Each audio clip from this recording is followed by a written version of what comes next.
todos os irmãos com a paz do Senhor. E convidá-los a que abramos as nossas Bíblias no livro de Josué, só que desta feita no capítulo 3.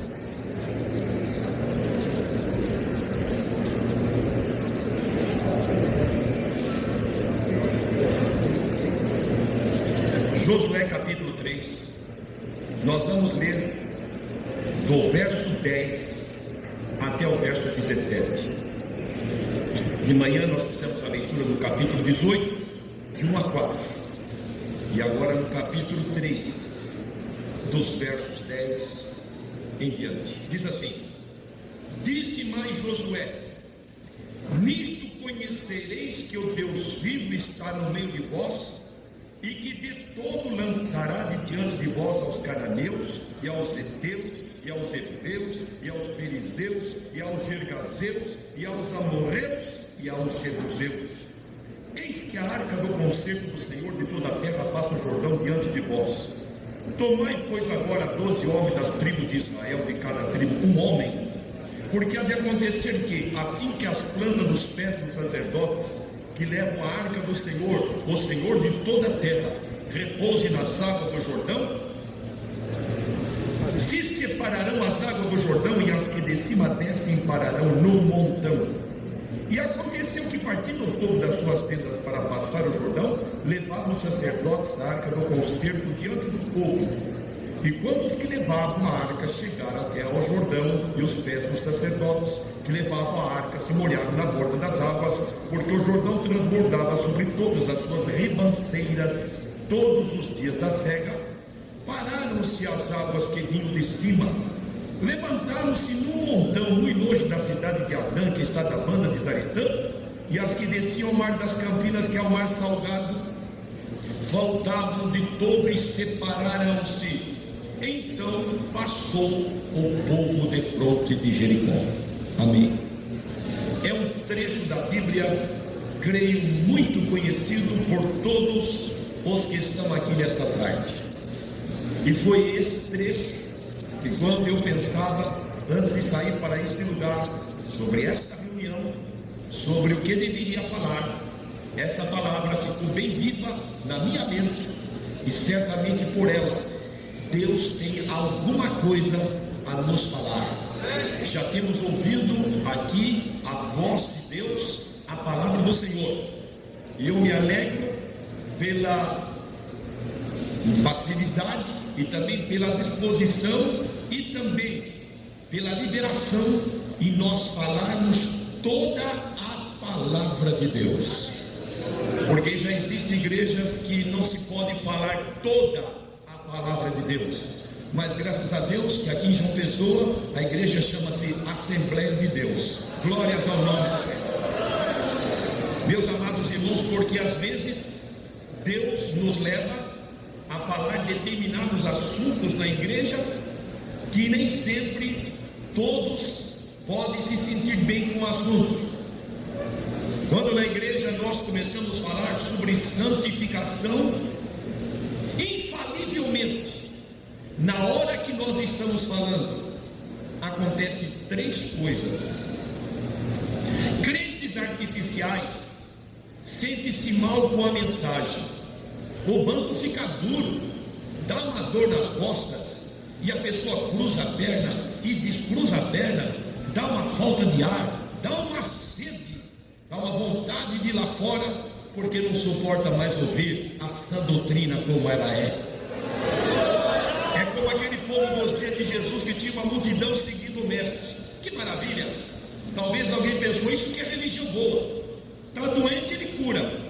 Tem fome, ele pega 5 pães e 2 peixes, e mais de 5.000 pessoas comem, e sobra ainda 12 cestos de pedaços. Isso que é religião boa, vou segui-lo. E tinha uma multidão. Mas de repente Jesus parou e começou a ensinar a sua palavra. E em determinado momento ele diz: olha, quem não come a minha carne, quem não bebe o meu sangue, não tem vida em si mesmo. Lá na multidão diz: mas que duro discurso. Que mais ou menos na nossa linguagem de hoje seria assim: mas que pregação maçante. trouxeram esse irmão Valdir lá de São Paulo, e eles vêm aí com uma palavra dura nesse assunto ou naquele assunto, meus irmãos, e lá naquele tempo, um disse eu vou embora, outro também eu vou, outro também dizia eu vou, eu também, e a multidão foi embora. E ficou um grupo que a gente supõe tenha sido os 12, e a eles Jesus perguntou: e vós quereis retirar-vos como os demais?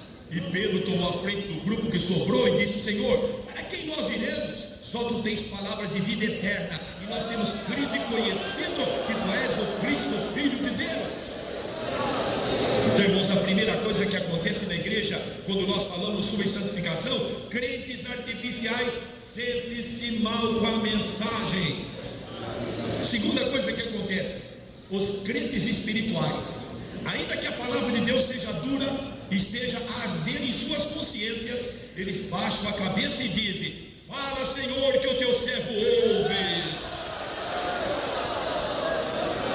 Terceira coisa que acontece na igreja, o inimigo Satanás fica furioso. Pronto, o Espírito de Deus começou a usar alguém para falar sobre a minha vontade, eu vou perder o meu domínio na vida daquele homem, eu vou perder o meu domínio na vida daquela mulher, daquele moço, daquela moça, e ele começa a ficar agitado, ele começa a ficar apavorado. Eu acho que nesses dias aqui, ele vai ficar muito apavorado, porque o Espírito de Deus está fazendo uma grande obra. Meus amados irmãos, glorificado seja o nome do Senhor Jesus. E às vezes Deus nos leva a falar sobre determinados temas, meus amados irmãos, que a gente só fala porque Deus manda falar.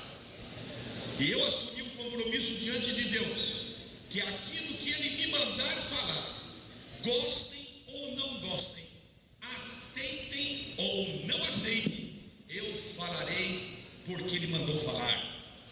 Alguns anos atrás, talvez uns 4 anos atrás, eu estava orando para pregar no culto à noite na igreja onde eu sou pastor. E quando eu estava orando pedindo para Deus me dar um assunto, o Espírito de Deus disse: leia livro tal, capítulo tal e o verso tal. E eu fui. E quando eu li, eu tremi.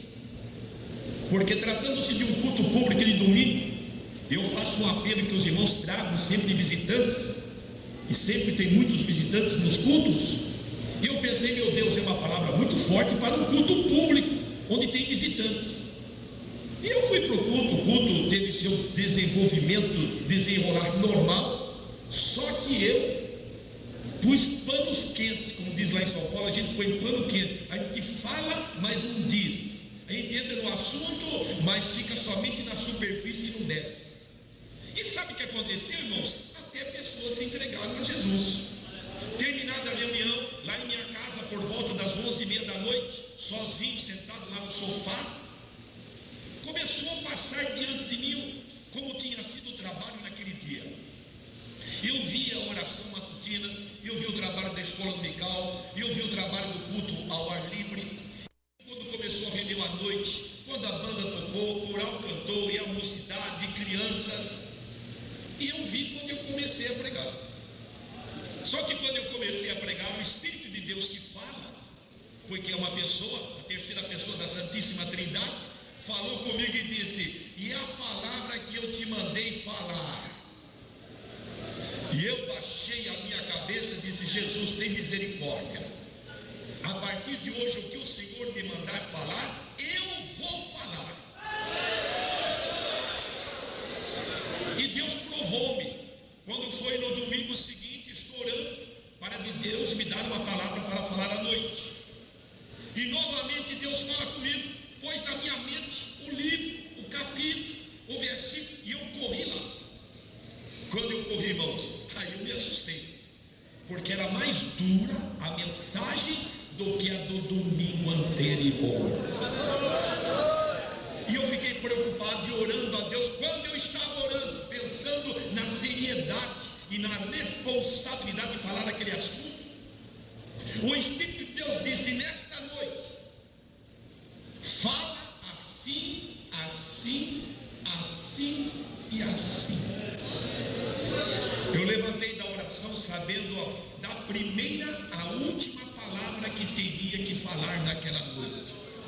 O culto começou e quando chegou o momento da pregação, abri a Bíblia, entrei no assunto assim meio receoso, mas ali, obedecendo ao que Deus tinha determinado, não fazia 3 minutos que eu estava falando. Eu recebi uma autoridade tão grande, o tom da minha voz parece que alterou, e eu comecei a falar o que Deus tinha mandado que falasse naquela noite, não obstante ser uma reunião pública de muitos visitantes, e a mensagem era dura, irmãos. E sabe qual era a mensagem? A mensagem era assim: você, homem e mulher que está aqui nesta noite, a vida de vocês está completamente atrapalhada e vai continuar atrapalhada. Se vocês não se posicionarem hoje, nesta noite, na presença de Deus, nada dá certo para vocês, nem casa, nem emprego, nada. Sabe por quê? Porque exatamente hoje está fazendo 5 anos que vocês, como solteiros, pecaram contra o corpo e até hoje não tiveram a coragem de confessar. E o povo começou a não sentir, eu também. O Espírito de Deus disse: fala o resto, fala tudo. Eu disse: você, moça, você tem pego dinheiro que não é teu, e Deus te cobra nesta noite um posicionamento. Eu queria sair, Deus disse: fala o resto. E você, mulher que provocou aborto, Deus vai tratar com você nesta noite. E você, moço e moça, cujo namoro não parece 2 pessoas, parece uma só. E a coisa foi por aí, moço. E eu queria sair do microfone porque eu estava sentindo o peso. E o Espírito de Deus continua: fale tudo. E eu fui falando.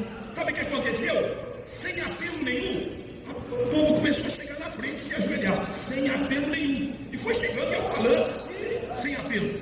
E foi chegando, e foi até a porta de entrada.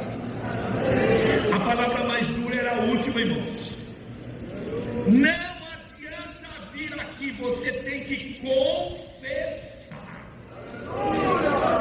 E eu disse: eu te espero depois do culto, estou à sua disposição. Meus irmãos, terminada a reunião, e naquela reunião Jesus salvou, Jesus fez uma obra. Um chorava, outros falavam em línguas, e irmãos, vamos no culto pentecostal. Terminada a reunião, ficou um grupo ali, talvez de umas 20 pessoas. O primeiro que entrou era um casal. Chorava ele e chorava ela. Quase que não podiam falar: irmão, a nossa vida está toda atrapalhada, nada dá certo, não dá certo a casa, carro não dá certo, emprego não dá certo, e não dá. Mas nesta noite Deus nos acordou. O casal acordou, disse: somos nós exatamente hoje, faz 5 anos, nós éramos solteiros, nós não vigiamos, pecamos, e até hoje não tivemos a coragem de confessar. Estamos confessando, faça o que for necessário, nós queremos ter vitória diante de Deus. Aí chegou uma moça, diz: irmão, eu trabalho de caixa numa firma, e eu recebo dinheiro, e eu estou trocando algarismo, números, e parte do dinheiro está ficando para mim. Chegou a irmã que tinha provocado o aborto, e chegou lá 2 ou 3 casais de namorados, cujo namoro era escandaloso, e chegou. Sabe o que eu senti naquela noite? Foi um culto de salvação de crentes, porque a Bíblia diz: aprove a Deus salvar os crentes pela loucura da pregação. Glórias a Deus. Meus amados irmãos, glória a Deus que ainda há homens que falam a verdade no púlpito, goste o povo ou não goste, mas que fale a mensagem de Deus. Aleluia. Irmãos, o trecho bíblico que nós acabamos de ler nos leva nesta tarde a um assunto que Deus tocou no meu coração para falar neste momento. O povo de Israel vinha caminhando pelo deserto. Eles iam fazendo jornadas. O que era uma jornada? Os irmãos se lembram que Israel habitava em tendas, e eles não iam pela cabeça nem deles e nem a de Moisés. Eles iam por aquela nuvem, coluna de nuvem durante o dia e uma coluna de fogo durante a noite. Quando a nuvem se levantava, Eles desmontavam a tenda, tirando as estacas, enrolando as cordas, enrolando o couro que nós hoje chamaríamos de lona, pegavam os seus pequenos apetrechos, enrolavam e começavam a seguir a nuvem. Enquanto ela não parasse, ninguém parava, de dia e de noite, diz a Bíblia. Quando ela parava, todo mundo parava, armava a tenda e ficavam ali até que novamente a nuvem se levantasse lá na frente. Entre desmontar a tenda desse lugar e armar lá naquele outro lugar, aquilo era uma jornada. E Israel fez muitas. O livro de Números na Bíblia registra dezenas de jornadas que durante a peregrinação dos 40 anos Israel fez no deserto. Esse trecho bíblico que nós lemos era a última jornada, quando Israel haveria de desmontar a tenda deste lado do rio Jordão e armá-la do outro lado, já na terra prometida. Os irmãos observaram pela leitura que Israel estava chegando diante do rio Jordão, chegando diante do rio Jordão, deserto para trás e a terra prometida lá daquele lado. E acontece, meus amados irmãos, que Deus deu uma palavra a Josué, e a palavra foi esta: que os sacerdotes deveriam pegar a arca do concerto do Senhor, deveriam colocá-la sobre os seus ombros e marchar em direção ao rio Jordão, até que a sola dos pés tocasse na água, porque disse Deus, no momento quando os pés dos sacerdotes tocarem nas águas, eu vou abrir o Jordão e o povo passará. Glória a Deus. Irmãos, acontece que era época de chuva, e a Bíblia diz que o Jordão estava transbordando pelas suas ribanceiras. O Jordão é um rio que em média tem 25 metros de largura, e provavelmente em função da época de chuva estivesse com o dobro ou triplo da sua largura normal, e com mais um detalhe, com a correnteza muito grande, porque onde nasce o rio Jordão, aonde ele deságua, há um desnível muito grande e um trecho muito curto. É por isso que puseram o nome de Jordão, porque Jordão no hebraico significa aquele que corre. Então o quadro, irmãos, é muito fácil imaginar: água suja, quem sabe, água barrenta, quem sabe até galhos de árvores, quem sabe até animais mortos sendo levados pela correnteza. E foi nesse exato momento que Deus disse que os sacerdotes deveriam pegar a arca do concerto, colocarem-na sobre os seus ombros e marchar em direção ao Jordão sem parar, porque Deus disse: eu vou abrir o Jordão quando os pés dos sacerdotes tocarem nas águas. Os sacerdotes obedeceram, pegaram a arca do concerto e colocaram sobre os ombros. O que era a arca do concerto? Era o objeto central do culto israelita. Para facilitar a compreensão, a arca do concerto era um caixote, 1,25 m de comprimento, 75 centímetros de altura, mais ou menos 75 centímetros de largura, com uma tampa inteiramente de ouro, chamada propiciatório. Quem tirasse a tampa daquela arca, iria encontrar dentro daquela arca, primeiro, as 2 tábuas da lei, escritas pelo dedo de Deus, quando Moisés ficou na presença de Deus 40 dias e 40 noites, não comendo pão e nem bebendo água, como diz a Bíblia. Segundo, lá estava um vaso de ouro com a amostra do maná, que durante a peregrinação de Israel no deserto, todos os dias, com exceção do 7º, Deus mandava o maná para o povo comer. Terceiro, lá estava uma vara, a vara de Arão, cheia de flores, porque um dia houve um movimento, irmãos, de rebelião contra Moisés. Havia pessoas que diziam: por que só o Arão que pode ser sacerdote? Por que não alguém da tribo de Rúben? Por que não alguém da tribo de Gade?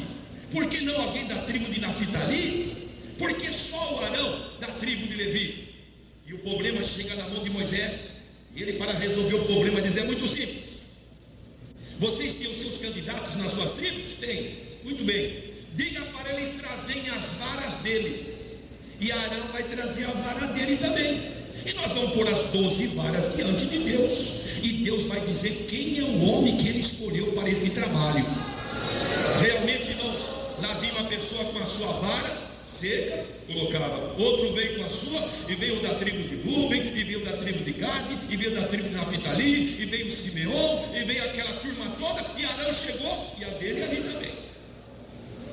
12 varas. No dia seguinte, quando chegaram, 11 varas estavam do jeito que haviam sido colocadas, isto é, secas.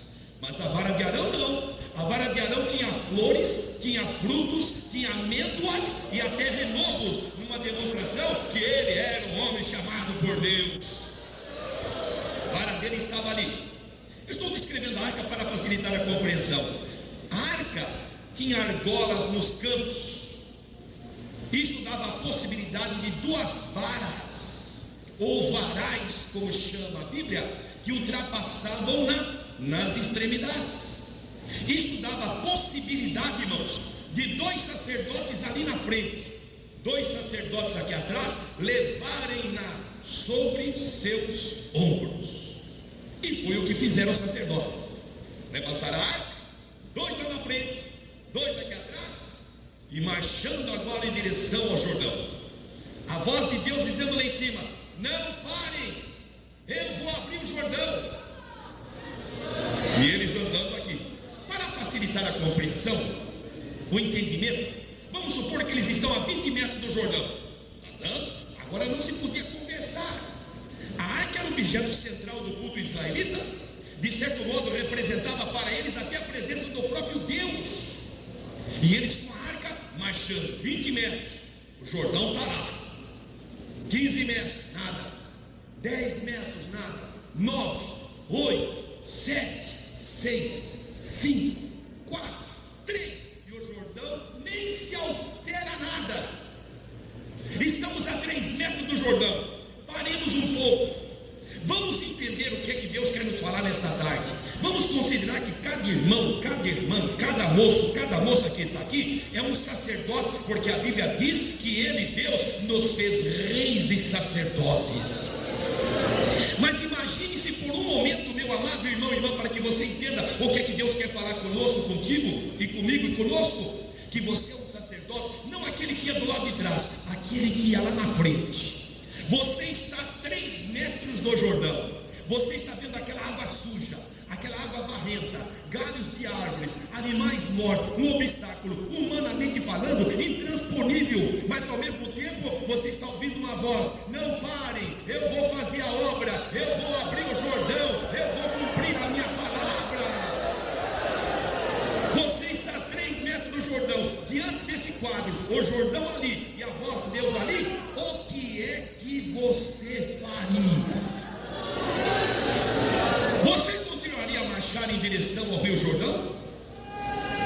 Você pararia ou você ia seguir paralelo à marcha? Qual seria a sua atitude diante de uma circunstância como essa? A pergunta foi feita. Certamente você já tem a resposta aí no seu coração. E eu queria dizer que tal qual a resposta que você tem aí no seu coração é o tamanho da bênção que Deus tem para te dar aqui nesta tarde. Glória a Deus. 2 metros, estão andando, nada. 1 metro, nada. Meus amados irmãos, 1 metro, mais ou menos é 2 passos. Eles deram o penúltimo. Jordão nem se mexeu. Mas Deus não disse quando desse penúltimo ele ia fazer alguma coisa. Disse quando der o último, quando molhar, quando pôr o pé na água. No penúltimo, nada aconteceu. Levantaram o último passo, nada. O passo está indo para frente, nada. O passo está descendo, nada. Quando tocou na água, Deus abriu o Jordão e cumpriu a sua palavra. Glória a Deus. Então a bênção de Deus estava no último passo. E é sobre o último passo que eu quero falar aqui nesta tarde. E vamos dar um nome ao penúltimo e vamos dar um nome ao último. O penúltimo passo na Bíblia chama-se incredulidade. E o último passo chama-se fé. Quando nós cremos, Deus abre os céus, estende a sua mão e cumpre a sua palavra. Glória seja dada ao nome do Senhor. bênção de Deus está no último passo chamado fé. Se você der o último passo nesta tarde, chamado fé, a bênção que você veio buscar aqui nesta tarde, Deus vai cumprir. Sabe o que vai acontecer? O Jordão vai abrir para você, a bênção vai chegar, a obra será realizada. Jesus para a obra, o nome dele vai ser glorificado nesta tarde. A bênção de Deus está no último passo. Vamos ver? Vamos começar com Abraão. Aquele homem a quem um dia Deus diz: Abraão, pois não, Senhor. Eu sei que tu tens um filho. Eu sei que é o único filho. E sei que tu amas muito esse filho. Só que tem uma coisa, viu, Abraão? Eu quero ele para mim. Tu vais levá-lo numa das montanhas que eu vou te mostrar, e lá tu vais imolar ele para mim. Irmãos, Abraão podia ter dito para Deus: Senhor, só que tem uma coisa, eu não estou entendendo mais nada, viu, Senhor? Porque eu já tinha quase 100 anos, e a minha mulher lá tinha quase 90 e era estéril, não podia ter filho nenhum. Mas tu nos visitaste nos dias da nossa velhice, nos deste aí o nosso filho. Ele já está aí mais ou menos com seus 15 anos, ele agora é a esperança da família, ele vai dar continuidade à nossa genealogia. E agora, Senhor, tu pedes de volta? Eu não estou entendendo mais nada. Ele não falou nada disso, irmão. Ele foi para casa e não encontrei na Bíblia nenhum versículo que diga que Abraão tenha chegado em casa e dito: Sara, vem cá, senta aqui do meu lado. Sara, você sabe que Deus está pedindo o nosso Isaac em sacrifício? O que você acha disso? Você concorda? Nada disso ele falou. Mas ele fez uma coisa: ele acordou de madrugada no dia seguinte, despertou seu filho, despertou a um dos seus servos e começaram a marchar para o lugar que Deus ainda haveria de mostrar. Depois de caminhar um certo tempo, ele avistou o Monte Moriá, e Deus lhe revelou que era no topo daquele monte que ele tinha que sacrificar o seu filho. E ele, quando chega ao pé do monte, avistando o topo lá em cima, ele olhou para os seus servos que aqui estavam e disse: ficai-vos aqui, que eu e o moço, eu e meu filho, nós iremos até ali, e havendo adorado a Deus, nós tornaremos aqui para vós. Mas espera um pouco, irmãos. Ele não ia sacrificar o filho? Como é que ele diz: nós iremos e tornaremos? Não era para ele ter dito: nós iremos e eu tornarei? Não era para ele ter dito: vai dois vivos e volta um só? Mas disse: nós iremos e nós tornaremos. E a Bíblia diz que quando Abraão assim falou, ele considerou que mesmo que o seu filho morresse lá, Deus o ressuscitaria, e ele trazia o filho vivo até ali, glórias a Deus. E começaram a caminhar.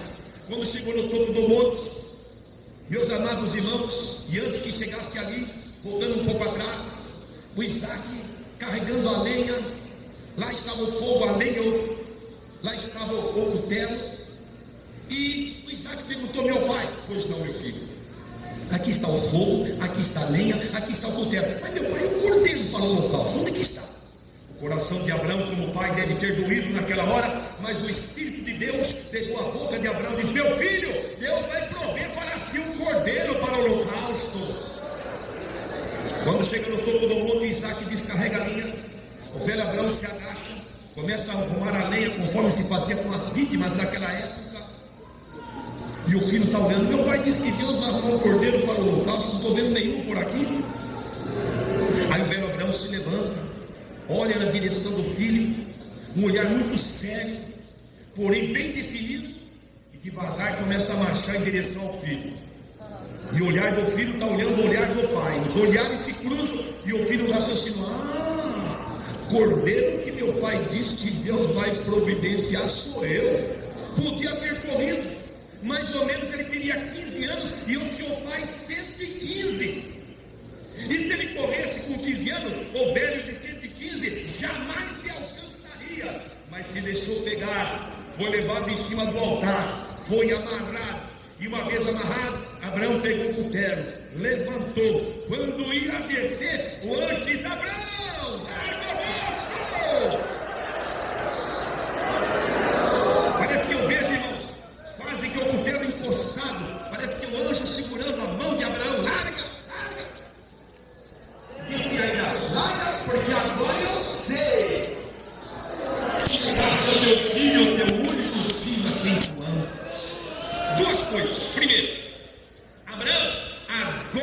eu sei. Sabe quantos anos fazia que Abraão era crente? Porque Abraão é o primeiro homem na Bíblia chamado de crente. Faziam 40 anos que ele era crente. Quando ele teve encontro com Deus, ele tinha 75 anos. E agora tinha mais ou menos 115. E meus amados irmãos, Deus disse, agora eu sei. Mas então a pessoa serve a Deus 40 anos? E só depois de 40 anos Deus diz, agora é que eu sei, viu Abraão? Agora eu fiquei sabendo. Sabe por quê? Porque Abraão tinha dado para Deus aquilo que ele mais amava. E quando nós damos a Deus aquilo que nós mais amamos, que é a nossa própria vida, Deus vai olhar para mim, para você, vai dizer, meu filho, minha filha, agora eu sei que tu me ama, agora eu sei que tu me quer. Segunda coisa, por que Deus não falou com Abraão, irmãos, quando ele estava arrumando a lenha? Não falou. Por que Deus não falou com Abraão quando ele amarrou o filho sobre a lenha? Não falou. Por que Deus não falou com Abraão quando ele pegou o cutelo? Deus não falou.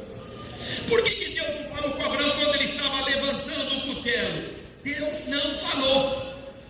Aonde foi que Deus falou? Último passo, fração de segundo. Larga a mão. Era ali que Deus ia abençoar. Era ali que Deus ia falar. Era ali que Deus ia se revelar. Era ali que a voz de Deus se faria ouvir de uma maneira toda especial. Quando nós damos o último passo chamado fé, o céu se abre, a mão de Deus se estende e a obra de Deus é realizada. Se você tiver coragem de dar o último passo nesta tarde, o Jordão vai se abrir e a obra de Deus vai ser realizada. Isso de Deus está no último passo. Lembra daquela mulher que tinha um fluxo de sangue já fazia uns 12 anos? Tinha consultado muitos médicos, nada lhe aproveitando isso, cada vez indo a pior, como diz a Bíblia. Mas ela ouviu falar de Jesus. Ela disse, eu vou lá. Quando ela chegou, tinha uma multidão ao redor de Jesus. Mas ela disse, eu quero chegar onde ele está. Eu vou lá, empurro um, peço licença para outro. Eu quero chegar, mas eu quero chegar bem perto. Eu quero pôr a mão na orla do seu vestido. E quando acontecer isso, eu vou ficar curada da minha enfermidade. E lá vem a mulher, por favor, me dá licença, empurra um aqui, me dá licença aí. E pede licença a um. É uma multidão, diz a Bíblia. E lá vem a mulher, parece que eu estou vendo ela. Ela está quase chegando. Está quase chegando. Ela diz, eu estou quase chegando. De repente ela dá o penúltimo passo. Parece que eu vejo a mulher estender a mão, mas ainda não alcançava a orla do vestido de Jesus. No penúltimo passo, ninguém toca na orla do vestido de Jesus, chama-se incredulidade. Não alcançou, mas quando ela deu o último, ela tocou. E quando tocou, ficou curada na mesma hora. Glória a Deus! A bênção de Deus está no último passo, que chama-se fé. E Jesus parou e disse, escuta, quem é que me tocou aí? Os discípulos disseram, mas mestre, tem tanta gente aqui, o empurra para lá, o empurra para cá, e ainda tu dizes quem é que tocou? Alguém tocou em mim? Porque saiu virtude de mim. Glória a Deus, quando nós damos o último passo, sai virtude de Jesus. Glória a Deus, nós tocamos na orla do seu vestido. Oh, glória a Deus. A bênção de Deus está no último passo, chamado fé. Na Síria, o homem mais importante depois do rei era o general do exército Naamã, só que era leproso. E a lepra, uma doença contagiosa, é comida e roupa, tem que ser separada. E Naamã era um homem de possibilidades financeiras, provavelmente já havia consultado os maiores especialistas no tocante à sua doença e continuava leproso. Mas na sua casa tinha uma menina, que a Bíblia nem dá o nome dela, que um dia disse, se esse meu senhor aqui estivesse lá em Israel, seria curado desta enfermidade. Lá tem um homem de Deus. A notícia chegou aos ouvidos de Naamã, que pensou, pronto, meu problema está resolvido, é Israel que eu vou. E ele foi até pedir uma carta de apresentação, o rei da Síria fez, e Naamã, parece que eu vejo uma linguagem nossa com a carta no bolso, dizendo, pronto, meu problema está resolvido, vou para Israel. Quando chegou em Israel, ao invés de ele ter com o homem de Deus, ele foi ter com o rei. O rei passou a ler a carta e ficou tão indignado que até em sinal de protesto e indignação, rasgou as suas roupas e disse, ele está pensando que eu sou Deus para dar vida e tirar a vida? Eu acho que tem coisa diferente aqui, pensou o rei. Esse homem é general, ele veio aqui, ele conhece estratégia de guerra, ele está fazendo sondagem dos pontos fortes e fracos do nosso país. Quando houver uma guerra, ele vai saber até por onde começar. E estava indignado o rei de Israel. Quando isso estava acontecendo, Deus estava revelando ao profeta Eliseu o que se passava, e Delar, ele dizia: manda esse homem para cá, e ele vai saber que existe Deus em Israel. Naamã deve ter raciocinado: me deram o endereço errado, mas agora sim, me deram o endereço certo, e eu vou para lá. E no caminho ele vinha imaginando como é que ele seria curado. Vou chegar lá, tem uma comitiva para me recepcionar, o homem de Deus está ali no meio da comitiva, eu chego, me ajoelho diante dele, ele continua de pé, ele levanta as mãos para o céu, ele ora ao Deus dele, e terminada a oração, ele passa a mão no lugar que eu sou leproso, e eu vou ficar curado da minha enfermidade. E lá vem ele pensando assim. Quando chegou no endereço dado, não tinha ninguém. Estou decepcionado. Aí saiu um rapaz lá de dentro com um recado: olha aí, o meu Senhor mandou que tu vá lá no Jordão, mergulhe 7 vezes e vai ficar curado dessa sua enfermidade. Naamã foi indignado, irmão. Se eu pensei que ia chegar aqui de homem de Deus, não vejo. Eu pensei que ia chegar aqui e ver ele fazer uma oração, não vejo nada disso. Pensei que ele passaria a mão no lugar que eu sou leproso e nada disso acontece. E ainda me dá um recado: eu, general Naamã, general do exército da Síria, recebeu um recado desse, e ainda um recado desse tipo: mergulhar no Jordão, essa água suja, essa água barrenta, como lá na Síria, na minha terra, tem o rio Abana, tem o rio Farpar, água limpa, água boa, água sem poluição. Olha aqui, pessoal, eu perdi minha viagem, vamos embora, vamos embora. E já ia indo embora. Mas alguém da sua comitiva disse: meu senhor, se o profeta falasse uma coisa boa, tu não farias? Eu faria. Ele mandou mergulhar no Jordão, experimenta. Convencer o homem. O homem colocou traje de banho, está lá na sua comitiva toda na marcha, ele dá o primeiro mergulho. Logo que ele sai, curiosidade era tão grande, ele olha, as marcas da lepra continuavam. Deu o segundo mergulho, as marcas da lepra continuavam.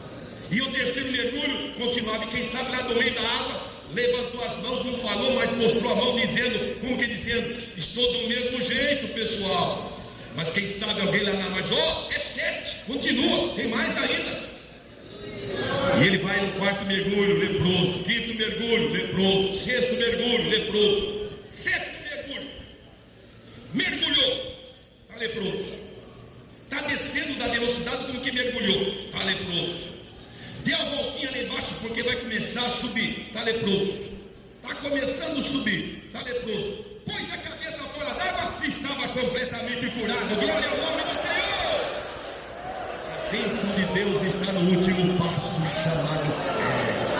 Oh, glória a Deus, se você der esse passo nesta tarde, o passo de fé, você vai ver a bênção de Deus chegar na sua vida, não importa qual seja ela. Jesus batiza, Jesus dá vitória, Jesus resolve o problema, Jesus renova, Jesus dá dons, e Ele está aqui, seu meu filho, dá o último passo, eu vou fazer a obra. Quem sabe você está dizendo: Jesus, faz 2 anos, Jesus, que eu estou pedindo para o Senhor me batizar com o Espírito Santo, e até agora eu não fui. Sabe o que Ele está dizendo para você? Meu filho, faz 2 anos que você está parado no penúltimo passo, e eu não pude fazer nada porque você está nesse lugar. Chama-se incredulidade. Mas se você sair daí e der o último fé, eu vou fazer a obra na sua vida. Glórias a Deus. Irmãos, fazia 3 anos e 6 meses que não caiu um pingo de água sobre a terra. E o profeta Elias subiu no topo do Monte Carmelo a orar a fim de que Deus mandasse chuva. Levou seu auxiliar. Quando chegou lá em cima, sentou no chão e fez até um exercício difícil de fazer. Colocou o rosto entre as pernas, encostou o rosto no chão e começou a orar para que Deus mandasse chuva.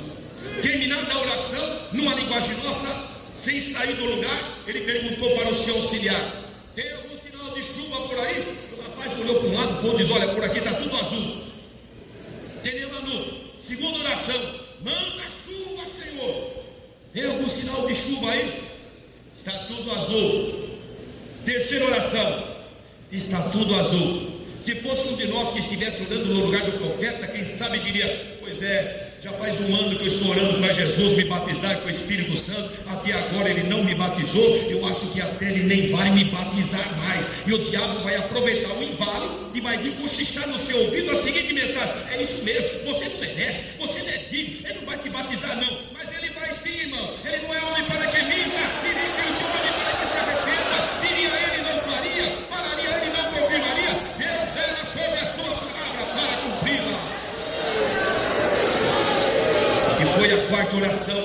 tudo azul. Quinta oração, tudo azul. Sexta oração, tudo azul. Sétima oração, tem algum sinal de chuva aí? Quase que o rapaz dava a resposta negativa das vezes anteriores, mas logo disse: espera, estou vendo uma coisa nova.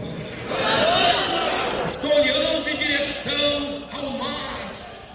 Estou vendo que tem uma nuvem que começa a subir do mar. E está subindo, e está se mexendo toda. Vai de um lado, vai para outro. Espera, ela está ficando com o formato de uma mão. Espera, a nuvem se transformou numa mão. E a mão está subindo, e a mão está subindo, e a mão está subindo. Quando o profeta ouviu que uma nuvem se formou e pegou o formato da mão de um homem e estava subindo, estendida sobre a nação, ele se levanta e diz ao rapaz: rapaz, o rei Acabe está com a carruagem dele aí nas imediações.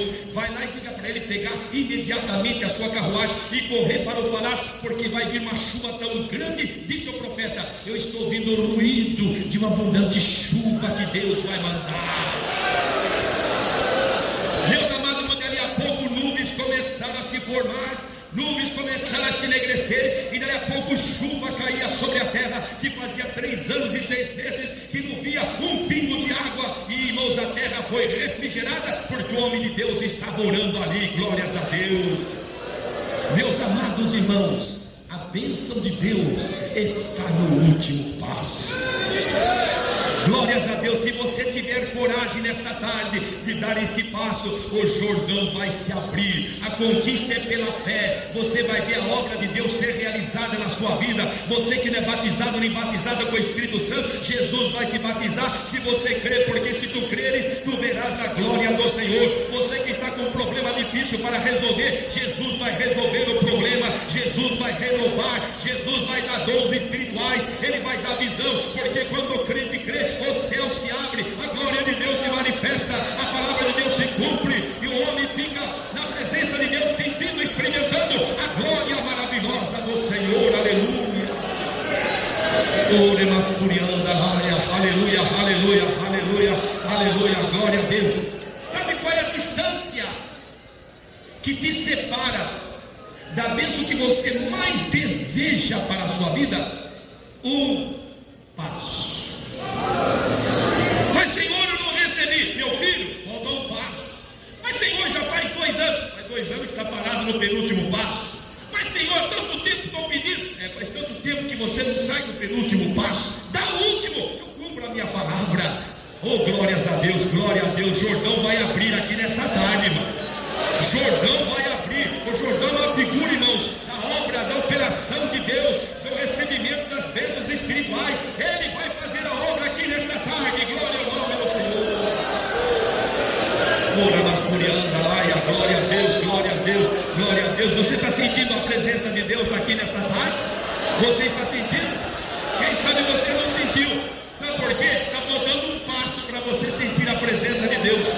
Há pessoas que vêm para o culto, irmãos, e às vezes acontece com ele como Jacó, cansado da jornada de um dia, pôs-se a repousar, teve um sonho que foi uma revelação, viu os céus abertos, anjos de Deus subindo e descendo por aquela escada, viu o Senhor Deus lá em cima, que de lá dizia para ele aqui: Jacó, esta terra que tu está deitado, eu vou te dar a ti e a tua semente. E ele acordou e disse: quão terrível é este lugar, Deus está aqui, eu não sabia. Se você não sabia, irmão, que Deus está neste lugar, comece a saber, dá um passo e veja que Deus está neste lugar para fazer a sua obra.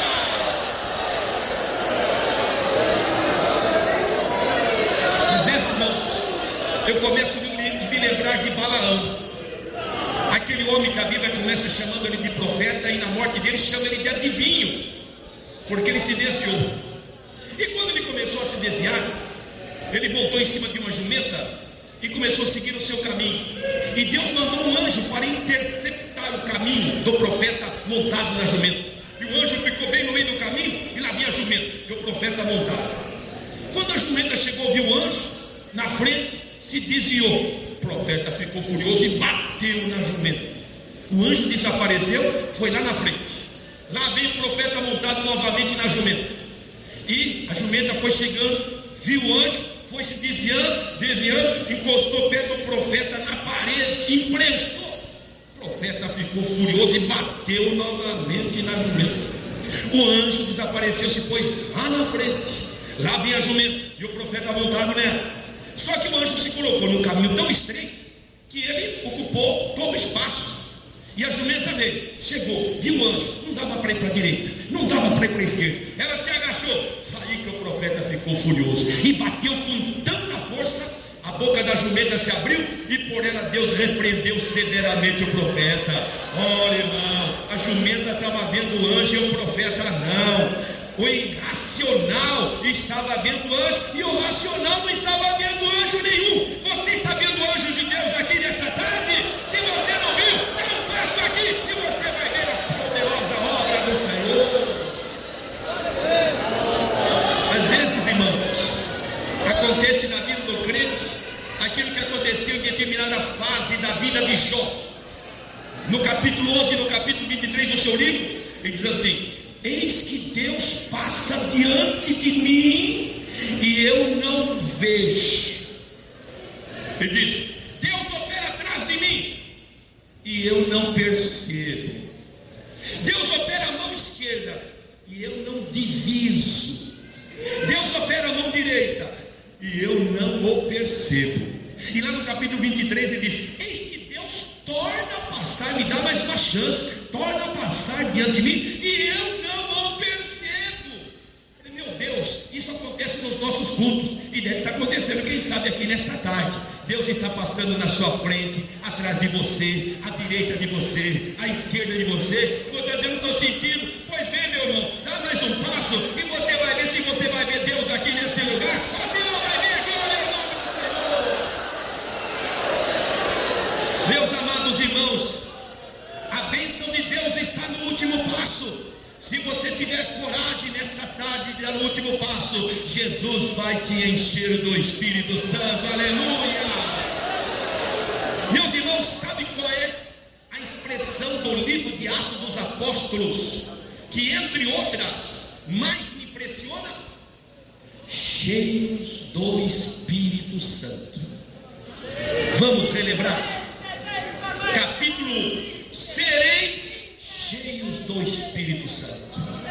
Capítulo 2: e todos foram cheios do Espírito Santo e começaram a falar noutras línguas, conforme o Espírito Santo lhes concedia que falassem. No capítulo 3 diz: e Pedro e João, cheios do Espírito Santo, lá no Sinédrio, começaram a falar ousadamente a palavra do Senhor. Capítulo 4, a igreja estava sendo perseguida e os crentes resolveram orar. A oração foi tão poderosa que até tremeu o lugar e todos foram cheios do Espírito Santo. Capítulo 5, Pedro estava tão cheio do Espírito Santo que Ananias e Safira, por tentarem mentir a Deus, caíram mortos diante do Senhor. Capítulo 6, os diáconos estavam cheios do Espírito Santo. Capítulo 7, Estevão estava pregando, cheio do Espírito Santo. Capítulo 8, a cidade de Samaria, com a descida de Pedro e João, orando por aqueles irmãos, a igreja ficou cheia do Espírito Santo. Capítulo 9, Paulo foi cheio do Espírito Santo. Capítulo 10, na casa de Cornélio, Pedro estava pregando e o Espírito Santo desceu sobre todos os que ouviram a palavra. Capítulo 11, o irmão Barnabé estava cheio do Espírito Santo. No capítulo 12, na casa de João Marcos, eles estavam orando, cheios do Espírito Santo. Capítulo 13, na igreja de Antioquia, os obreiros estavam orando e jejuando, cheios do Espírito Santo. Capítulo 14, na cidade de Derbe, Paulo estava cheio do Espírito Santo.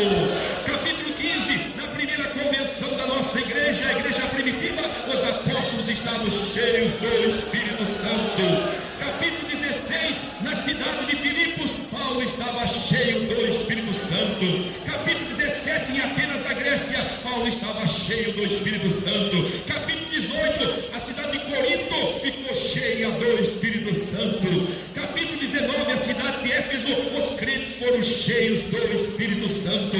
Capítulo 20, na cidade de Troas, os crentes foram cheios do Espírito Santo. No capítulo 21, 22, 23, a cidade de Jerusalém ficou cheia do Espírito Santo. No capítulo 24, 25, 26, a cidade de Cesareia foi abalada pelo poder de Deus, porque os crentes ficaram cheios do Espírito Santo. No capítulo 27, Paulo está viajando no navio, cheio do Espírito Santo. E no capítulo 28,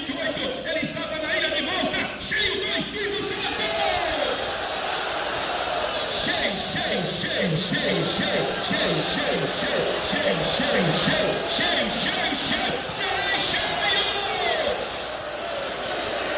Fica na bacana, na baixada, lá. Coragem, irmão, nesta tarde, último passo, porque os céus estão se abrindo, o Jordão vai abrir, a glória vai chegar, a unção vai chegar, o poder vai chegar, a revelação vai chegar, a resolução do problema vai chegar.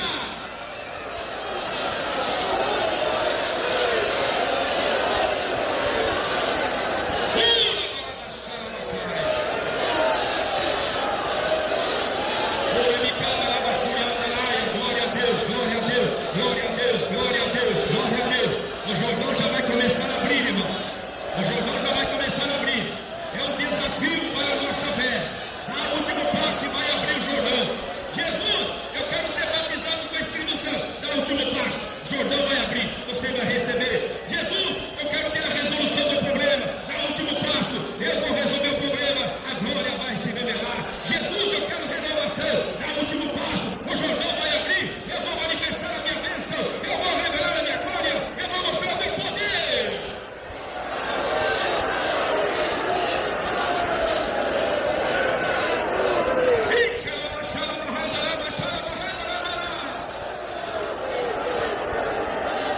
Glória a Deus, nós vamos passar o Jordão. Aleluia, o Jordão vai abrir, glória a Deus. Os céus estão abertos lá em cima, a mão de Deus está estendida, a glória de Deus está revelada aqui. Jesus está aqui no nosso meio, Ele está andando aqui, trabalhando aqui, Ele quer operar aqui, fazer a obra aqui, Ele quer levantar uma igreja forte, uma igreja poderosa, uma igreja cheia do Espírito Santo. O diabo não teve igrejas frias, o diabo não teve igrejas mornas, nem crentes frios e nem crentes mornos. O diabo tem favor de igreja que está cheia do Espírito Santo.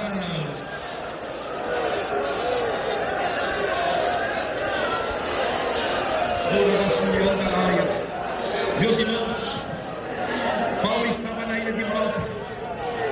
O navio tinha afundado, chegou ali por milagre. Chegou, irmãos, lá o navio tinha afundado, chegou molhado, fizeram uma fogueira.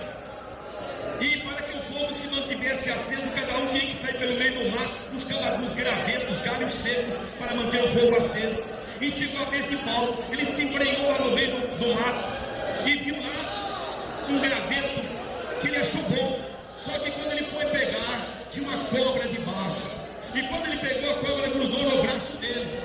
E os nativos da ilha começaram a dizer: esse homem está marcado pela ira de Deus. Quase que ele morreu lá no naufrágio. Quase que ele morreu nadando lá de onde naufragou até aqui esta ilha. Agora chega vivo aqui, uma cobra venenosa dessa, morde o homem, ele vai cair morto, vai dar uma tontura, vai dar uma fraqueza nas pernas, ele vai morrer, ele vai morrer, ele vai morrer. Mas o fogo estava aceso, glória a Deus! Quando chegou com a víbora, colocou em direção ao fogo, ela caiu por lá, morreu por lá, e nada aconteceu para Paulo, porque o fogo estava aceso, glória a Deus! Assim é na igreja do Senhor. Quando o fogo está apagado, o inimigo entra, senta, sente-se muito à vontade. Tem lugares que ele canta, tem lugares que ele sobe no púlpito e prega. Mas igreja que tem o fogo aceso, não. Ele entra, tem chama ali, tem fogo ali, tem fogo lá, tem fogo ali. Ele sente incomodado. Daqui a pouco ele tem que sair, porque maior é aquele que está em nós do que aquele que está fora.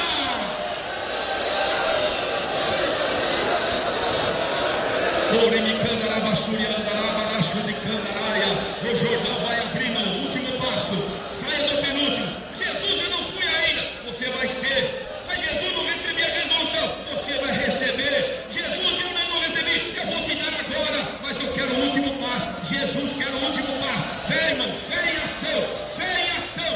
Vem em ação. O Jordão vai se abrir e a glória de Deus vai se manifestar.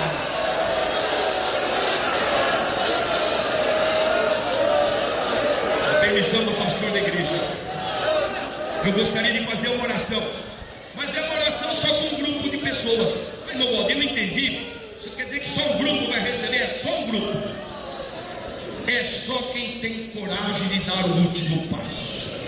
Quem não tiver, pode até ficar sentado, não precisa nem orar, porque não vai acontecer coisa nenhuma. No penúltimo passo chama-se incredulidade, e Deus não tem compromisso com ninguém.